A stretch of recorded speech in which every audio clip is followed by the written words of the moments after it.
Y si te dijera que, bajo el barniz impecable de la alta sociedad sureña, hubo madres que convirtieron los graneros de sus haciendas en salas de tratamiento, donde se quebraban cuerpos y voluntades, y que todo aquello se sostuvo gracias a un pacto de silencio?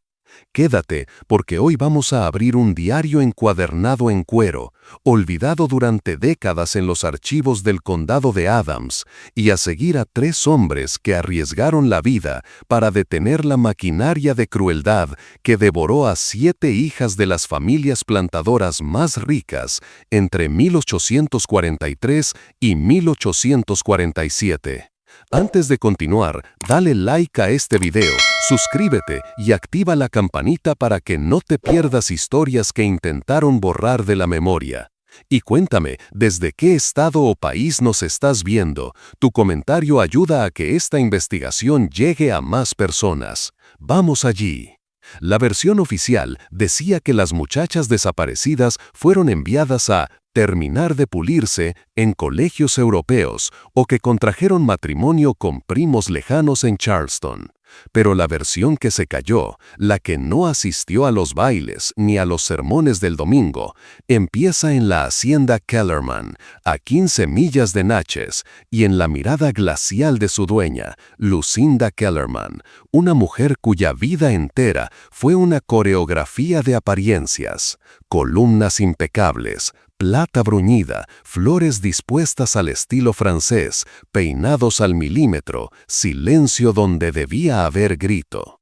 Lucinda creía en las cosas que no cambian, la exactitud de la mesa, la sumisión de los otros, la gente en su lugar.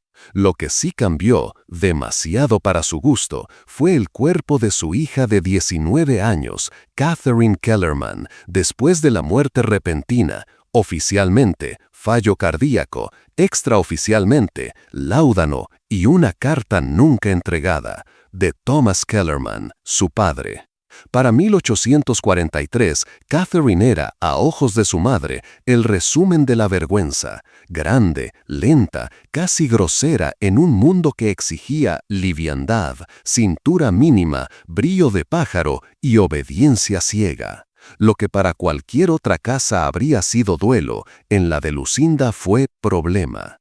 Come como un peón del campo, decía en confidencia, como si cada bocado fuera una ofensa personal. Pero Catherine no comía para humillar, comía porque el dolor exige sitio. La plantación respiraba a 100 pulmones esclavizados. En la fragua, el herrero Joshua Fletcher, 34 años, manos de hierro y ojos que aprendieron a contar agravios con paciencia, pensaba poco en ángeles y mucho en engranajes. Sabía que la crueldad es una máquina que se nutre de costumbre. En los graneros, Samuel Hees, 28, comprado en 1841, capaz de leer y llevar cuentas, había pasado por 3 dueños, era experto en detectar patrones.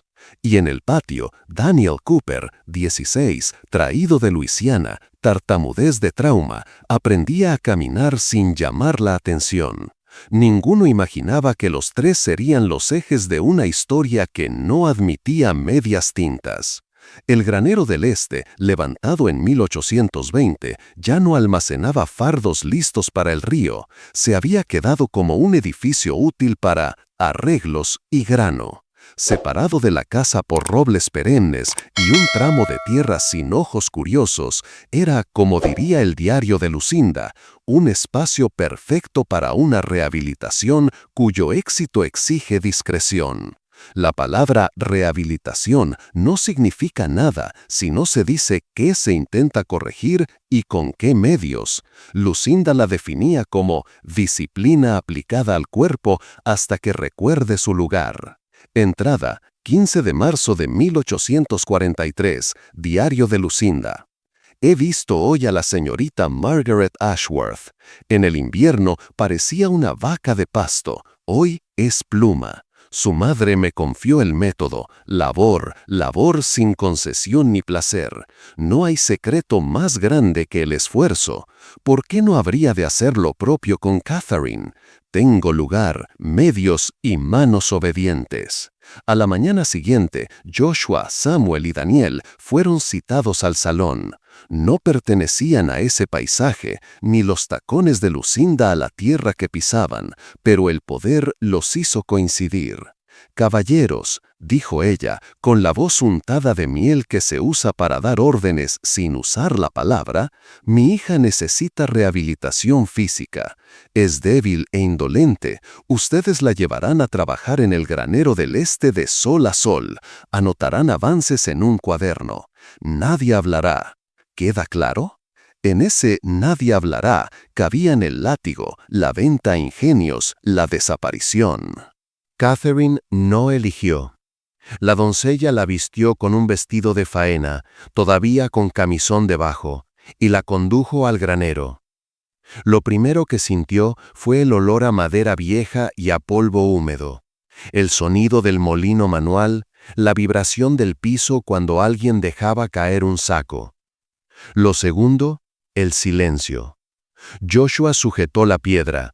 Samuel marcó el ritmo de la molienda. Daniel trajo leña. «Raciones medidas», decía la nota de Lucinda.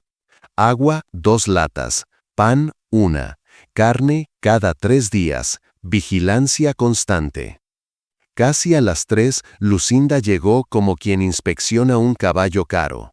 La falda susurró en la paja, los ojos hicieron inventario. Peso, 195 libras estimadas. Reducción mínima. Lucha con sacos de 50. Ampollas, tolerables. Uñas sucias, indeseables pero necesarias. Carácter, sumiso. Lo anotó todo como quien describe un objeto. La rutina se impuso con una rapidez que da miedo. Moler, cargar, rajar, repetir. Catherine no pedía más que agua. No lloraba, no insultaba. Incluso el dolor parecía planeado, como si no fuera suyo. Joshua le acercó un paño cuando le sangraron las palmas. Samuel unas vendas. Daniel las sostuvo cuando tropezó. El granero se volvió mundo. El resto, rumor. En la mansión, Lucinda organizaba tés para damas con hijas problemáticas e invitaba a ver el método. La señora Cartwright, la señora Singleton, la señora Whitfield, todas creían haber descubierto una solución silenciosa a una vergüenza. Todas fingían que mirar no es participar. Rebecca, Emma, Sara, nombres que se volverían marcas en el piso del granero. A finales de marzo, Daniel empezó a oír cosas en las otras plantaciones. Graneros cerrados, muchachas enfermas, silencios que antes se llenaban con chismes y ahora olían a cloro. Entre los esclavizados, las noticias viajan con pies, a veces más rápido que la carta que lleva sello. ¿Hay más como ella?, preguntó Daniel a Samuel. «Hay más», respondió él, con los ojos de quien ya trazó un mapa. Joshua asentía sin hablar. Sabía reconocer una red cuando la veía. En abril, Catherine habló. Fue un mediodía. «¿Me odias?», preguntó a Joshua. Él no la miró directo. Medir palabras podía ser la distancia entre la espalda intacta y el látigo. «No, señorita». «Yo me odiaría», dijo ella. «Soy la hija del amo. Tú sangras y yo inflijo». Joshua siguió golpeando un perno. «El odio gasta energía. Yo la uso para vivir». No era poesía, era manual de supervivencia. Pero la frase abrió una grieta, y por ahí se metió algo que no esperaban. Reconocimiento. Desde ese día, el granero fue, además de castigo, lugar de conversación en susurros. Catherine decía lo que en la casa no se dice, que su madre la quería delgada como se quiere un jarrón, no una persona. Joshua contó de su esposa en los cuartos y de 2 niños con dientes blancos y risas de madrugada. Samuel admitió que sabía leer mejor que muchos blancos y que esa habilidad era tanto utilidad como peligro. Daniel habló poco. Su tartamudez era como el postigo que no cierra, pero miraba todo. Lucinda, mientras tanto, escribía cartas. El método Kellerman corría como pólvora en manteles de lino. En su diario ya no registraba solo medidas, apuntaba interés de damas desde Mobile y Savannah, preguntando por supervisión, por dieta, por results en 3 meses versus 6. Hacía planes para imprimir un tratado. El horror, cuando es elegante, se imprime bonita la portada. Junio trajo calor, mosquitos y una palabra que nadie dijo en voz alta, pero todos olieron: fracaso. Catherine no se consumía, endurecía. Adelgazaba sí, sobre todo ganaba aire en los pulmones y fuerza en las piernas. Los índices de desobediencia, así los llamaba Lucinda, no bajaban. Restricción adicional de ración, anotó. Extender labor a la noche. Lo que funcionó para Margaret Ashworth, convertida en espectro, no surtía el mismo efecto con Catherine. La señora Kellerman necesitaba otra cosa: un atajo. El atajo llegó por caminos del cuerpo. En agosto, Catherine se despertó con náuseas. Se llevó la mano al vientre como se toca el agua para saber si está fría. Joshua fue el primero en saberlo. Estoy encinta. Lo dijo con una mezcla de miedo y luz que solo entiende quien ha visto por fin un futuro en un lugar sin ventanas. Joshua tragó saliva. Fue amor y sentencia en la misma frase. Samuel, cuando lo supo, no dijo felicidades ni estás loca. Habló de logística. No se podrá ocultar. Debemos salir antes de que el Dr. Harrison te ponga manos encima. Y hay otra cosa. Abrió un cuaderno. Mira estos apuntes. Resuelta, trasladada, discreción, causas naturales. Son los nombres de las otras. Cuando no adelgazaron, desaparecieron. El plan nació esa misma tarde, improvisado como las cosas que tienen que ocurrir sin permiso. Había dinero en el despacho de Thomas Kellerman, un testamento, quizás cartas. Catherine lo sabía. Su padre le había mostrado un doble fondo años antes. Lucinda había cerrado esa habitación como se cierra un luto que no conviene mirar. Aquella noche, la llave durmió, como dormía siempre, en una caja de música en el tocador de Lucinda. Catherine cruzó la casa con el paso aprendido para no crujir tablas. Abrió la caja. La melodía sonó indecente en la casa dormida. Tomó la llave y respiró antes de girarla. El despacho olía a tabaco y cuero, a hombre que quiso y no pudo. En el cajón, billetes por $300. En el falso fondo, cartas a un abogado de Filadelfia. Planes para manumitir a todos los esclavizados tras su muerte. Miedo a la respuesta de Lucinda. Esperanza en Catherine. Y, sin sello, una carta para su hija. Perdón por el valor que no tuve. Si lees esto, haz lo que yo no pude. Que mi error te enseñe. Y un testamento que no había pasado por ninguna oficina. La plantación a Catherine con orden de liberar a todo el mundo. Lucinda, la administradora perfecta, había construido su poder sobre un documento escondido y firmas falsificadas.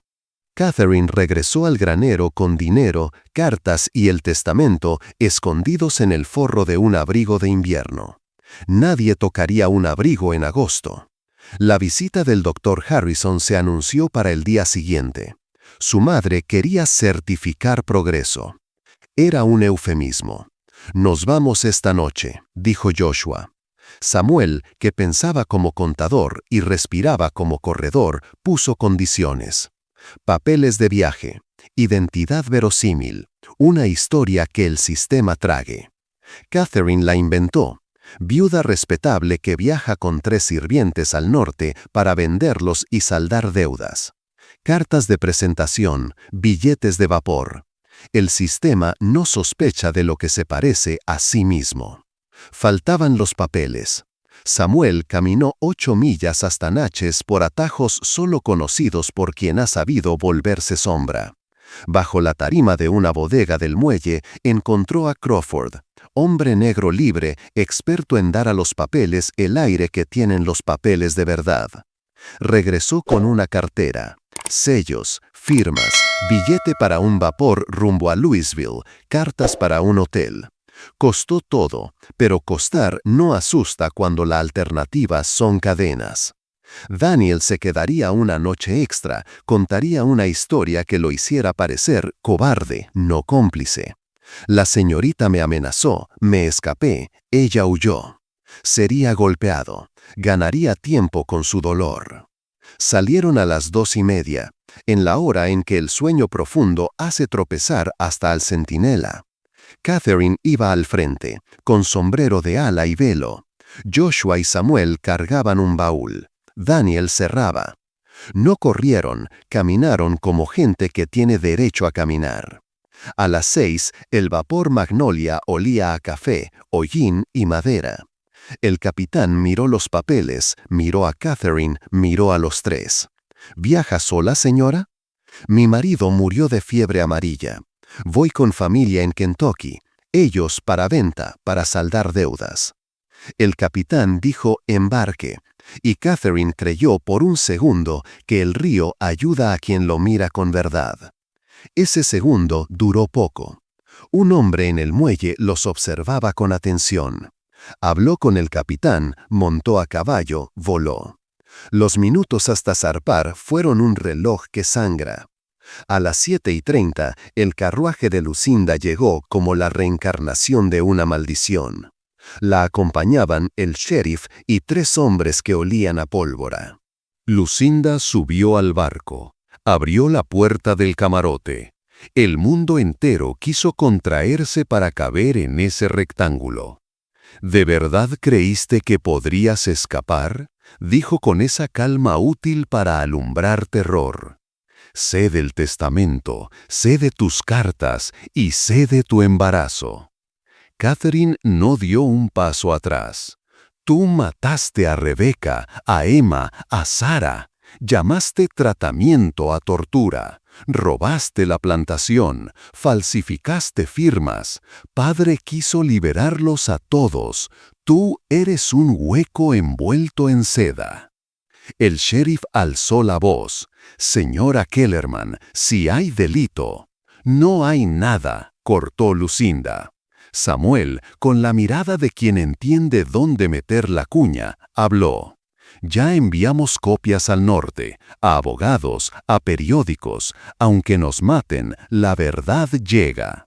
Era farol, pero el farol es arma cuando muestra dientes de verdad. Lucinda dudó el tiempo que dura una volea. Decidió. Arresto general, cárcel del condado, confesiones, quema de papeles, ejecuciones ejemplares. La maquinaria del sur sabía el camino. La cárcel olía a moho y resignación. Lo separaron. A Catherine la encerraron arriba, a los 3 abajo. 3 días de pan y agua, 3 días de ausencia, 3 días de escuchar pasos que no venían. La noche del 4.º día, Daniel apareció, ojo morado, labio roto. Joshua ya no está. Traslado, dijeron, ¿sabes lo que significa? La frase se clavó como un garfio y se quedó ahí. Samuel vive, apenas, y sí envió una carta semanas atrás a un contacto abolicionista en Pensilvania. Contó todo. Si alguien viene, tendrás que estar viva para decirlo. Daniel desapareció como vino. Catherine se apoyó en la pared fría y eligió vivir no por ella, sino por testificar. Jugó la carta de la obediencia. Cuando Lucinda llegó a verla, lloró, prometió volver al tratamiento, pidió perdón. La crueldad compra con halagos a su propia inteligencia. La astucia de Catherine la obligó a llevarla a la mansión. Harrison examinó en silencio, tomó nota, no dijo interrupción, dijo gestación complicada, necesita discreción. El plan no era matar la criatura de inmediato, era parirla y borrarla, declararla muerta al nacer y tachar a Catherine del gran registro de vergüenzas. La dejaron sin espejos, sin visitas, con sopas y rezos, con cartas nunca abiertas, con un reloj que ensordecía. Hasta que una mañana, a finales de octubre, llegaron 2 hombres desde el norte, con papeles timbrados. La Pennsylvania Anti-Vice Society, nombre técnico para decir gente que viene a revolver lo que otros esconden, exigía explicaciones. La sala del juzgado olía a tinta, a traje y a miedo mal planchado. Lucinda sonrió con la boca y no con los ojos. Catherine habló. Dijo granero, dijo ración, dijo resuelta, dijo testamento, dijo otras, dijo mi madre abrió la puerta, yo cerré el cuaderno, yo vi, yo estaba allí. Samuel entró cojeando, azul en los brazos, y confirmó renglón por renglón.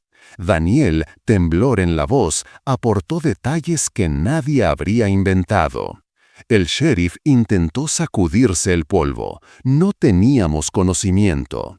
El capitán del vapor testificó. Los papeles eran verosímiles. Harrison balbuceó ciencia sin alma. Los investigadores mostraron cartas impresas, recibos, sellos. La red se dibujó sola. El juicio a Lucinda Kellerman empezó en diciembre de 1843 y fue el espectáculo que el sur odia y teme. Una mujer de apellido viejo juzgada por lo que todos sabían y nadie decía. Las otras familias cubrieron huellas, quemaron graneros, enviaron a sus hijas a Europa. Algunas huyeron al oeste, otras pagaron favores. Lucinda no. Tenía el ego de quien cree que el mundo le debe obediencia. Fue condenada en enero de 1844 por falsificación, asesinato y conspiración. Murió 2 años después, sin misa ni esquelas, en una fosa sin nombre. Su apellido dejó de acunar apellidos. Nadie reclamó el cuerpo. En febrero de 1844, Catherine parió un niño robusto. Lo llamó Thomas Joshua, por su padre y por el hombre al que amó. El testamento que ella presentó, el de la mano de Thomas, se hizo valer. La plantación Kellerman cambió de manos y de alma. Las manumisiones ocurrieron con papeleo y con lágrimas. Samuel se quedó, no como propiedad, sino como administrador asalariado. Daniel quiso aprender a leer sin que le peguen por cada letra. El herrero Joshua no estuvo para ver la tierra libre, pero su nombre está tallado en la viga del nuevo granero. El viejo granero, el de Lucinda, cayó en la primavera. Bajo el piso aparecieron 7 restos sin cimientos y con historia. Rebecca Cartwright, Emma Singleton, Sarah Whitfield, y luego nombres que tardaron meses en cerrarse. Abigail Henderson, Margaret Ashworth, sí, la misma transformación. Virginia Thorne, Eleanora Pugh. Las familias enviaron cartas frías, sin palabras de perdón. Catherine insistió en coronas, en lápidas, en actos con vecinos de ambos colores y pasos. Las enterramos como debieron vivir, a la vista. No fue un final sin consecuencias. Los diarios del norte publicaron columnas con indignación rentable. En el sur, los editores locales hablaron de excesos, de casos aislados, de enemigos de nuestras costumbres. Los sermones del domingo usaron la palabra desorden más que la palabra justicia. Pero en la carretera de tierra que une Natchez con la antigua hacienda Kellerman, rebautizada Providence por ironía y por deseo, la gente empezó a pasar y a mirar los campos con otros ojos. Alguien, Samuel probablemente, clavó un cartel pequeño en la entrada. Trabajo remunerado.